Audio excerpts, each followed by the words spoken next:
Hey everybody, welcome back to the channel. I appreciate your time. Thank you for watching. Alright, before we get rolling, 2 days left. 2. Did that even focus? 2? There it is. 2 days left to buy the Guns and Gadgets limited edition t-shirts. I don't even have them. I'm waiting just like you for them to get printed and shipped to me. But there are 2 days left. The link is in the description. I'll put it on the screen. It's booster.com/gunsandgadgets. All one word. And you can help support this channel, support the Second Amendment, and look pretty damn cool doing it. Thanks for everybody who has purchased one.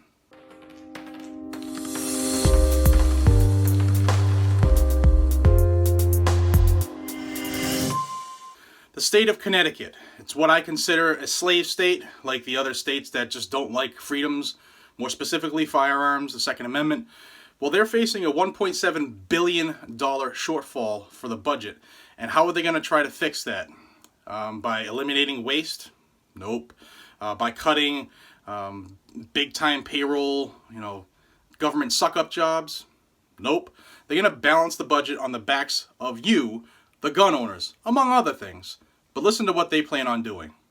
Currently, the Connecticut firearms permit is good for 5 years, and it costs $140, which is it's up in the top tier as far as costs in the nation. Not the highest, but it's up there. And for renewal, it costs $70.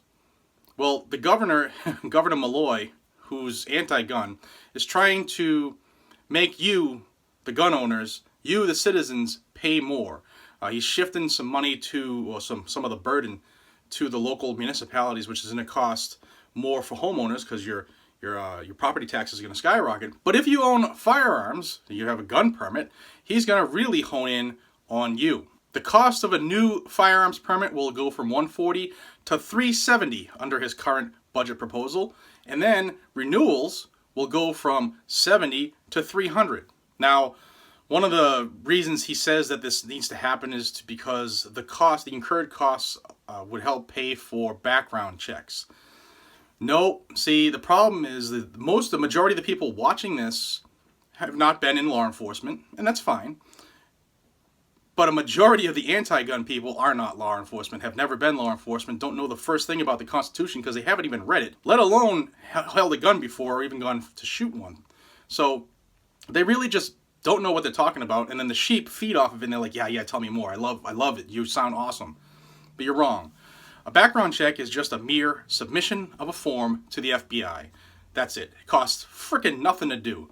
So even if you're an old school department, you live in an old school area that has an old school PD, so they're actually going to have to buy an ink pad, which is probably good for 4 or 5 years, and they don't cost much. They're like $35, and then some cards that they have to buy from the FBI, the stock. Maybe $100 a year, maybe if you have a lot of permit turnover. So why would you need to jack up people's prices so much?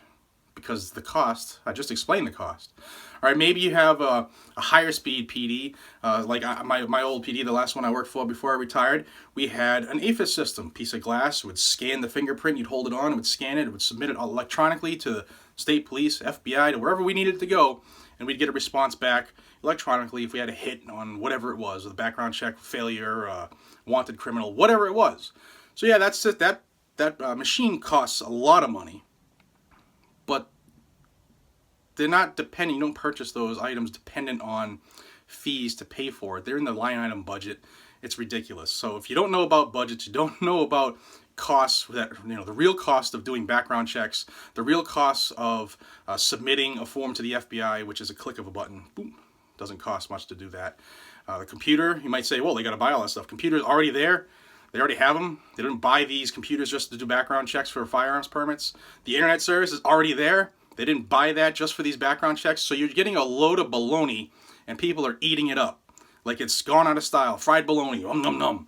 You guys wake up. Start calling your representatives, because these people, they're just planning on your ignorance to what's going on so that they can push their agenda. Connecticut, wake up. Make phone calls. Get out and support the people who are fighting for you, and make your presence known. Do not let them jack up your fees for firearms just because it's the way they want to squash the permits, because they're going to make it so that nobody can afford these damn things, so nobody's going to want them. Wake up and smell the coffee. This is Jared from Guns and Gadgets. I appreciate your time. Until we see each other again, be safe, stay vigilant, carry your weapon. Take care, everybody.